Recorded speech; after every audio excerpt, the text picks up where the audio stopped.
भारत के नागरिकों की सुरक्षा में अपने प्राणों को आहूत कर देने वाले सुरक्षा बलों को श्रद्धांजलि अर्पित करता हूं। साथियों, समाज और पुलिस ये दोनों एक दूसरे पर समान रूप से निर्भर हैं। कोई भी समाज तभी शांति और प्रगति की ओर बढ़ सकता है जब उसके भीतर सुरक्षा, न्याय और विश्वास की भावना सुदृढ़ हो, और इन तीनों की जिम्मेदारी हमारे पुलिस बलों के कंधों पर होती है। इसके ठीक विपरीत यह भी उतना ही सत्य है कि पुलिस व्यवस्था तभी प्रभावी रूप से काम कर सकती है जब समाज के नागरिक पुलिस के सहयोगी के रूप में काम करते हैं और कानून का वह सम्मान करते हैं। जब समाज और पुलिस के बीच संबंध म्यूचुअल अंडरस्टैंडिंग और रेस्पॉन्सिबिलिटी पर आधारित होते हैं, तब समाज और पुलिस बल दोनों समृद्ध होते हैं। इसलिए यह बात जरूरी है कि दोनों के बीच एक संतुलित साझेदारी बनी रहे। जहां पुलिस संरक्षक की भूमिका निभाए, वहीं समाज उत्तरदायी नागरिक के रूप में अपनी भूमिका निभाए ताकि सुरक्षा व्यवस्था और मुस्तैद हो सके। साथियों, जब सुरक्षा की बात आती है तो किसी भी देश की सुरक्षा में दो कंपोनेंट्स देखने को मिलते हैं, एक्सटर्नल सिक्योरिटी और इंटरनल सिक्योरिटी। जहां तक एक्सटर्नल सिक्योरिटी की बात है तो उसके लिए हमारी सेनाएं मौजूद हैं, हमारे कोस्ट गार्ड्स मौजूद हैं, लेकिन इंटरनल सिक्योरिटी को कई एजेंसीज के साथ मिलकर हमारे पुलिस के जवान ही ये सुनिश्चित करते हैं। अगर सेना देश की रक्षा करती है तो पुलिस समाज की रक्षा करती है। सेना भारत की भौगोलिक अखंडता की रक्षा करती है तो पुलिस भारत की सामाजिक अखंडता की रक्षा करती है। साथियों, मैं स्वयं गृह मंत्री रह चुका हूं।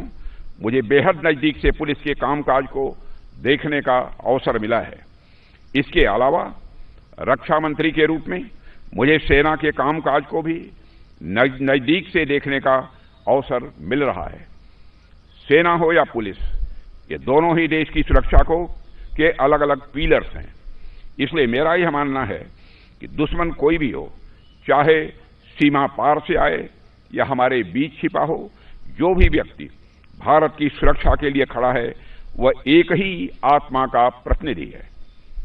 सेना और पुलिस में बस मंच अलग हैं, लेकिन इनका मिशन एक ही है, राष्ट्र की सुरक्षा। आज जब हम अमृतकाल में प्रवेश कर चुके हैं और हम 2047 तक विकसित भारत की तरफ देख रहे हैं, तो ऐसे समय में भारत की एक्सटर्नल और इंटरनल सिक्योरिटी दोनों का संतुलन पहले से कहीं अधिक जरूरी हो गया है। क्योंकि मैं पुलिस मेमोरियल डे पर आप लोगों के बीच यहां उपस्थित हूं, इसलिए मेरी बातचीत का केंद्र इंटरनल सिक्योरिटी और पुलिस पर ही होगा। साथियों, आज का दौर चुनौतियों से भरा हुआ है। एक ओर सीमाओं पर अस्थिरता है, दूसरी ओर समाज के भीतर नए तरह के अपराध, आतंक और वैचारिक युद्ध जन्म ले रहे हैं। आज अपराध की प्रकृति बदल रही है। हमारा समाज जितना मॉडर्न हो रहा है, क्राइम भी उतना ही ऑर्गेनाइज्ड, इनविजिबल और कॉम्प्लेक्स होता जा रहा है। पहले चोरी होती थी, डकैती होती थी, झगड़े होते थे, यही अपराध के स्वरूप थे। लेकिन आज क्राइम एक मल्टी डायमेंशनल फेनोमेनन बन गया है। अब अपराध केवल किसी व्यक्ति की प्रॉपर्टी या लाइफ पर अटैक नहीं करता, बल्कि वह हमारी प्राइवेसी, आइडेंटिटी और ट्रस्ट पर भी हमला करता है। एक जमाने में केवल पैसा चोरी होती थी, अब डाटा की भी चोरी होती है। कभी सिर्फ घर में सेंध लगती थी, अब सिस्टम में भी हैकिंग होती है। ये सब मॉडर्न क्राइम के बदलते स्वरूप हैं। हालांकि एक बात यह भी है कि अपराध का रूप भले ही बदल गया हो, लेकिन उसका उद्देश्य नहीं बदला है। उसका मकसद आज भी वही है, समाज में अव्यवस्था पैदा करना, विश्वास को कमजोर करना और राष्ट्र की स्थिरता को चुनौती देना। साथियों, इन्हीं अदृश्य खतरों से हमारी पुलिस हर दिन लड़ रही है, बहादुरी के साथ लड़ रही है। आज पुलिस को सिर्फ अपराध से नहीं बल्कि परसेप्शन से भी लड़ना पड़ रहा है। एक तरफ अपराध रोकना लॉ की डिमांड है, वहीं दूसरी तरफ समाज में ट्रस्ट बनाए रखना एक मॉरल ड्यूटी भी है। यह बड़ी अच्छी बात है कि हमारी पुलिस अपनी ऑफिशियल ड्यूटी के साथ साथ अपनी मॉरल ड्यूटी को भी बहुत अच्छे तरीके से निभा रही है। अगर लोग रात को चैन से सो पाते हैं तो इसलिए कि उन्हें विश्वास होता है कि सीमा पर सेना है और गली मोहल्ले में सभी जगह पुलिस हमारी तैनात है।